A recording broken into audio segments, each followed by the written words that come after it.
दर्शन हम सबको दें, अपना आशीर्वचन हम सबको दें। माननीय मुख्यमंत्री हरियाणा श्री नायब सिंह सैनी जी।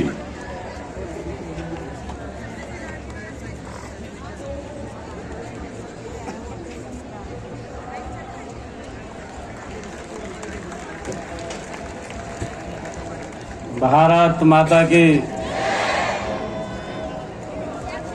भारत माता की। आज हम सबके लिए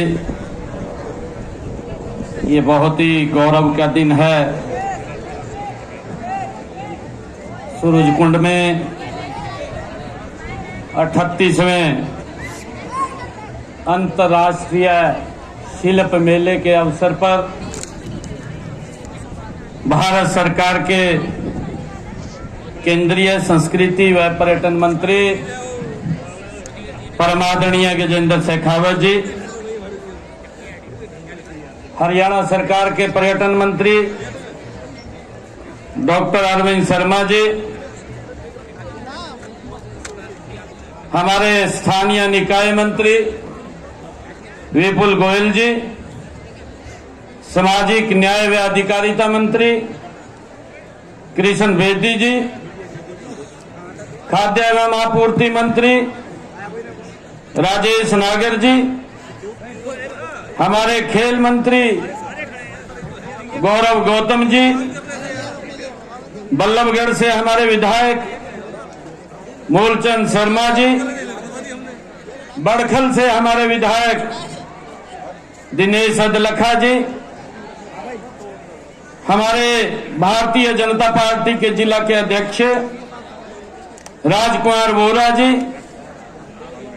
प्रिंसिपल सेक्रेटरी टूरिज्म श्रीमती कला रामचंद्रन जी और हमारे हाई कमीशन के एम्बेसडर्स म्यांमार, युगांडा और आर्मेनिया, सभी अधिकारीगण, पत्रकार एवं छायाकार मित्रों, आज इस शिल्प मेले में हमारे जो थीम स्टेट हैं मध्य प्रदेश और उड़ीसा, और जो थीम कंट्रीज हैं नेपाल, भूटान, बांग्लादेश, म्यांमार, थाईलैंड और श्रीलंका, इन सब के हमारे अधिकारीगण और उपस्थित पत्रकार एवं छायाकार मित्रों, आज इस 38वें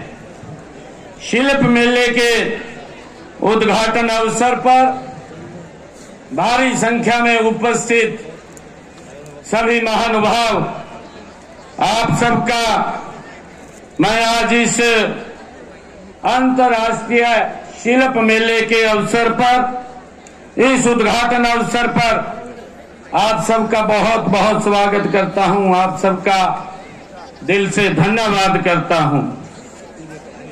ये शिल्प मेला और संस्कृति के इस विशाल मंच पर आकर जो खुशी और गर्व की अनुभूति हो रही है, उसे मैं शब्दों में नहीं, सूरजकुंड और सूरजकुंड का यह अंतर्राष्ट्रीय शिल्प मेला केवल हरियाणा का ही नहीं बल्कि पूरे देश की ये पहचान बन चुका है। आज यहां आकर मुझे पूरी दुनिया की शिल्पकारी को देखने का ये मौका मिला है। यह मेला हमारी वसुधैव कुटुंबकम की भावना को भी साकार करता है और शिल्प मेले के साथ साथ हमारी संस्कृति को भी दुनिया के सामने रखने का अवसर देता है। और ऐसे गरिमापूर्ण मंच पर केंद्रीय संस्कृति एवं पर्यटन मंत्री श्री गजेंद्र सिंह जी शेखावत की उपस्थिति इसकी गरिमा को दोगुना कर रही है। मैं आपका यहाँ हार्दिक स्वागत करता हूँ, आपका दिल से धन्यवाद करता हूँ। आपने संस्कृति एवं पर्यटन मंत्री के रूप में ही नहीं, इससे पहले भी शिल्प और संस्कृति को बढ़ावा देने में बड़ा योगदान किया है।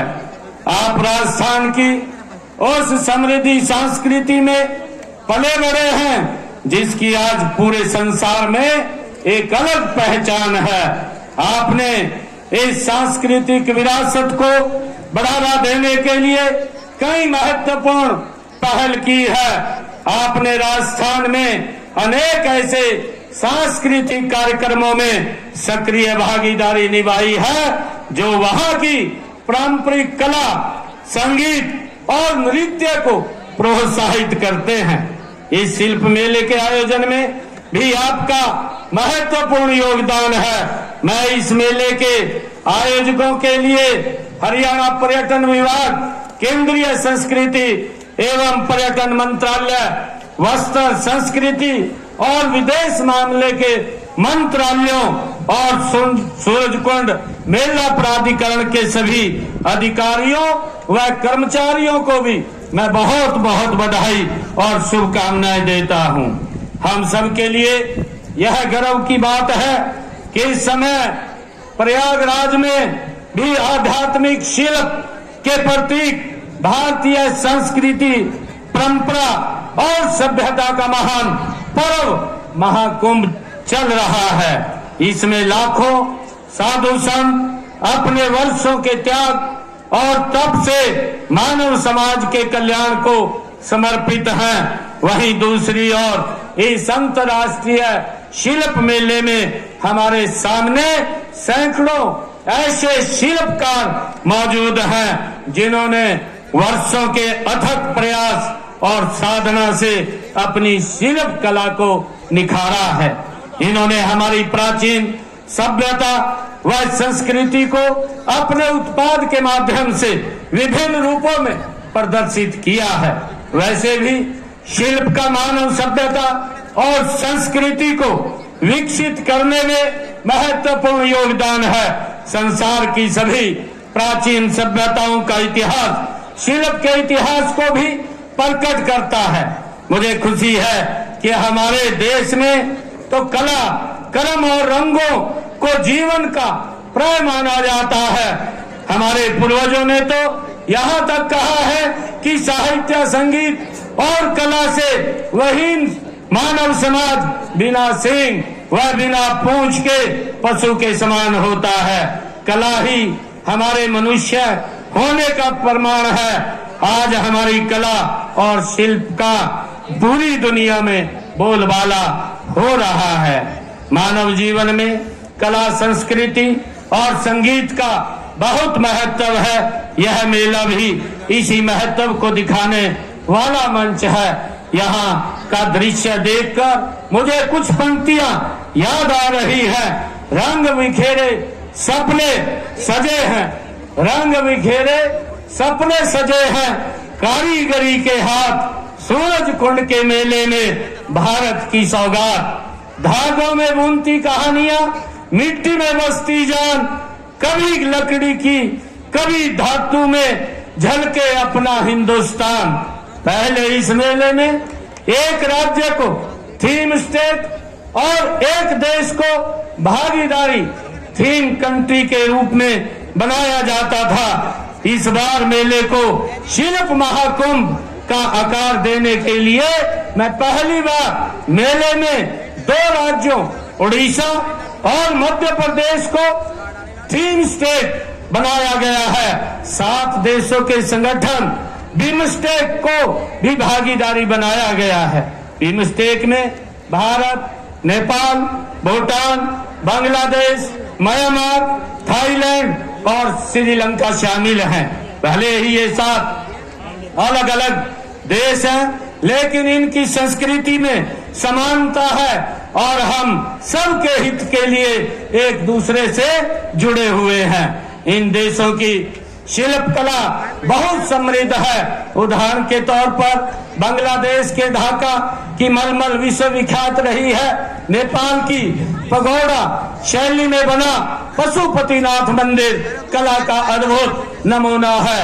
वहाँ की सपूत शैली और सीकर शैली भी अद्भुत है। इसी प्रकार श्रीलंका की मूलिया शिल्प, कैंडियन आर्ट, पत्थर शिल्प और मास्क शिल्प प्रसिद्ध है।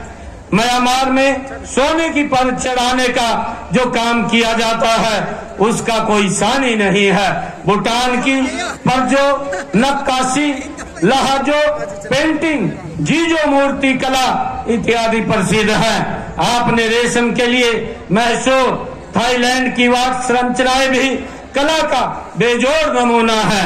इस मेले का थीम स्टेट उड़ीसा राज्य और पीपली काम, पीतल और बेल धातु, चांदी और पत्थर की महीन नक्काशी जैसे शिल्प के लिए विख्यात है।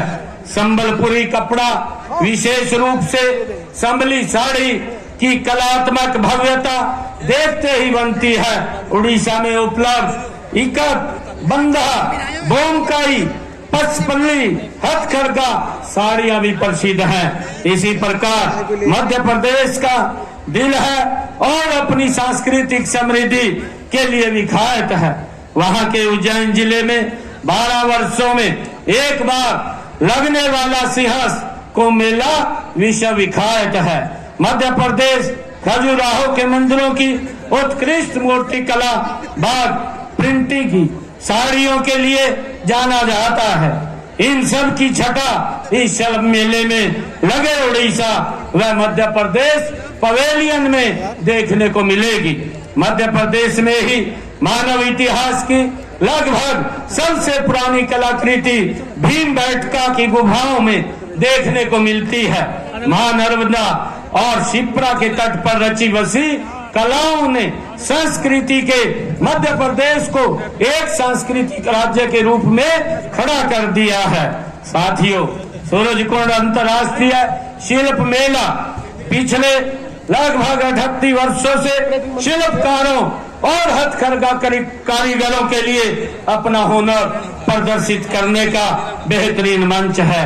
यह मेला परंपरा, विरासत और संस्कृति त्रिवेणी है जो भारत के ही नहीं बल्कि दुनिया भर के पर्यटकों को अपनी ओर आकर्षित करता है। हम मध्य प्रदेश में शिल्प कला को बढ़ावा देने के लिए इस तरह के मंच प्रदान करते हैं कि शिल्प मेले के अलावा जिला स्तर पर सरस मेले लगाए जाते हैं जिन शिल्पकारों और बुनकरों को अपनी शिल्पों का प्रदर्शन करने का अवसर इनमें मिलता है। मुझे खुशी है कि कुरुक्षेत्र में हर साल अंतर्राष्ट्रीय गीता जयंती के अवसर पर भी भव्य सरस मेले का आयोजन किया जाता है जिसमें देश भर के शिल्पकार शामिल होते हैं। इनके अलावा अंतर्राष्ट्रीय सरस्वती महोत्सव पर भी सरस मेले का आयोजन किया जाता है। इस साल का यह मेला पिछले सप्ताह ही हमारे पेहवा में सरस्वती के उद्गम स्थल वहां पर लगा था। हमने माटी और कला को बढ़ावा देने के लिए प्रदेश में माटी कला बोर्ड का गठन किया है।